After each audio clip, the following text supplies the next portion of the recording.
दोस्तों, अगर आप कुछ करने में सुबह से शाम लगा देंगे तो आपको सुबह का किया हुआ शाम को रिज़ल्ट देगा। आपके हाथ में कुछ हासिल होगा, आपके हाथ में कुछ होगा कि आज पूरा वक्त मैंने अच्छे काम में लगाया या मैंने कुछ भी काम किया उसका मेरे पास रिज़ल्ट है। आज मैं उसका एक समय का यूज़ किया है मैंने और उसका मेरे पास फल है एक। लेकिन आप पूरा सुबह से शाम तक सोचते रहेंगे तो अंत में शाम को उसका कोई भी निर्णय नहीं निकलेगा और आप सुबह भी थका हुआ महसूस कर रहे थे और आप शाम को उससे ज़्यादा थका हुआ महसूस करेंगे, पर आपके हाथ में कोई भी परिणाम नहीं होगा क्योंकि वो सोच आपको अंदर ही अंदर कमज़ोर और थका देगी। और शरीर अगर थक जाएगा काम करके तो वो शरीर की थकान आपके हाथ में कुछ परिणाम देगी और वह परिणाम आपके लिए कुछ अच्छा ही साबित होगा। दोस्तों, इसी पर मैं एक कहानी बताना चाहती हूँ कि कुछ फ़ौजी थे जो हिमालय पे चढ़ाई कर रहे थे और चढ़ाई करते करते इतनी ठंड में उनके हाथ पैर जकड़ रहे थे ठंड की वजह से और वो सोच रहे थे कि कहीं यहाँ कुछ एक गरम गरम चाय मिल जाए तो हमारा थोड़ा उत्साह बढ़ जाए, हम आगे तक पहुँच जाएं, अपनी टुकड़ी के पास पहुँच जाएं जहाँ उन्हें मदद की ज़रूरत है।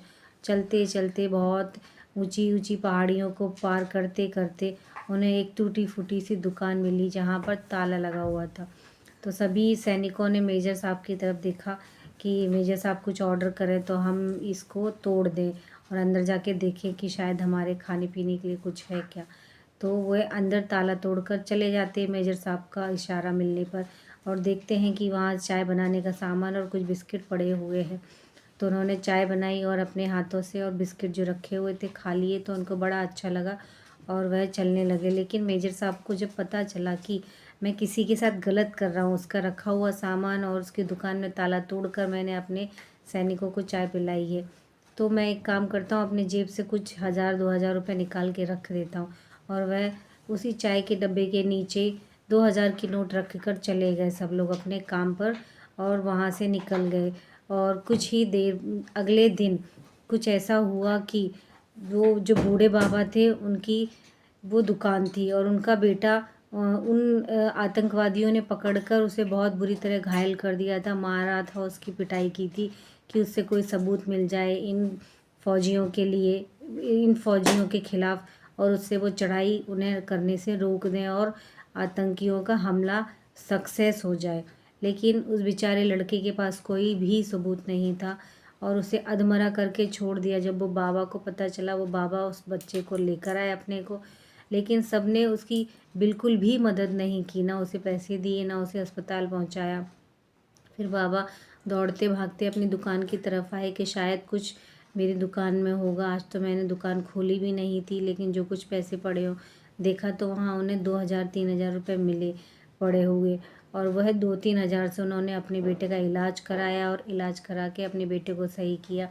फिर वही फौजी 15-20 दिन बाद जब लौटे, उन्होंने दुकान में देखा एक बूढ़े बाबा बैठे हुए हैं। तो बूढ़े बाबा ने कहा कि भगवान होते हैं बेटा, हमें इस चीज़ का एहसास होना चाहिए।